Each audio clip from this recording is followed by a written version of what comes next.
ভোটের আগে ফের অশান্ত দক্ষিণ চব্বিশ পরগনার ভাঙড়। এবার ক্যানিং পূর্বে তৃণমূল বিধায়ক শওকত মোল্লার গাড়ি লক্ষ্য করে বোমাবাজির ঘটনা। অভিযোগ, তৃণমূল নেতা খয়রুল ইসলামের ওপর হামলার ঘটনায় থানায় লিখিত অভিযোগ দায়ের করতে গিয়েছিলেন শওকত মোল্লা। থানা থেকে ফেরার সময় তার উপর আচমকা হামলার ঘটনাটি ঘটে। থানা থেকে অল্প দূরত্বে তার গাড়ির ওপর বোমা নিক্ষেপ এবং গুলি চালানো হয়। এই ঘটনার খবর পেয়ে এলাকায় তল্লাশি অভিযান শুরু করেছে পুলিশ। পাশাপাশি পরিস্থিতি নিয়ন্ত্রণে রাখতে এলাকায় নামানো হয়েছে র্যাব। সূত্রের খবর, ঘটনাস্থল থেকে তাজা বোমা উদ্ধার করেছে পোলেরহাট থানার পুলিশ। আপাতত পুরো ঘটনার তদন্ত শুরু হয়েছে। এই ঘটনার পর থানায় লিখিত অভিযোগ জানিয়েছেন বিধায়ক শওকত মোল্লা। তবে ঘটনাকে কেন্দ্র করে এলাকায় তীব্র উত্তেজনা ছড়িয়েছে। অপরদিকে বিষয়টিকে নিয়ে তীব্র প্রতিক্রিয়া জানিয়েছে আইএসএফ বিধায়ক নওশাদ সিদ্দিকী।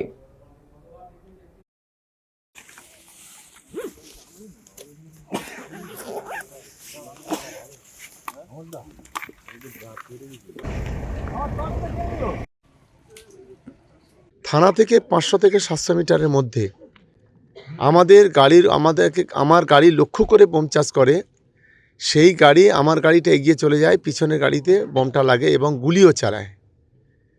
এবং আমরা সঙ্গে সঙ্গে কিছুটা ওই সিটের সাইডে আমরা আত্মরক্ষা করি। তারপর সঙ্গে সঙ্গে থানায় ফোন করি, বড়বাবু সঙ্গে পুলিশ বাহিনী নিয়ে সেখানে উপস্থিত হয়। পরবর্তীকালে সেখান থেকেও আরও দুখানা লাইভ বোমা সেখান থেকে পুলিশ রিকভার করে।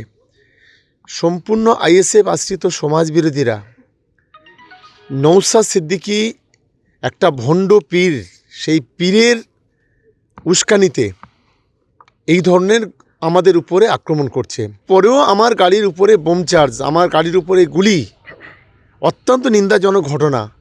আমি প্রশাসনের কাছে অনুরোধ করব, অবিলম্বে যে বা যারা এই ঘটনার সঙ্গে জড়িত, অবিলম্বে তাদেরকে গ্রেপ্তার করা এবং দৃষ্টান্তমূলক শাস্তির ব্যবস্থা করা। ভাঙড় তৃণমূল কংগ্রেসের কর্মীদের পাশে থেকে যখন এই এলাকায় আমরা গণতান্ত্রিকভাবে লড়াই করছি, ওরা আমাদের খুন করা ছাড়া দ্বিতীয় কোনো রাস্তা ওদের সামনে খোলা নেই।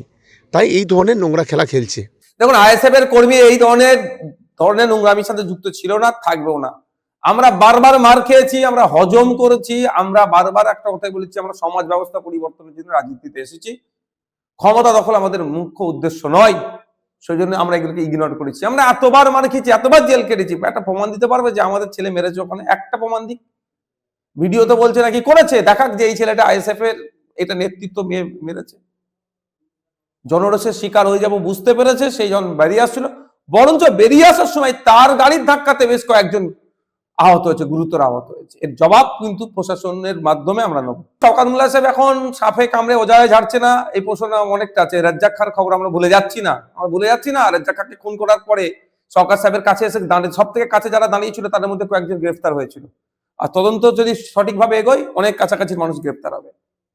আইএসএফ এর পায়ের নিচে মাটি শুধু ভাঙন নয়, সারা রাজ্য শক্ত হচ্ছে।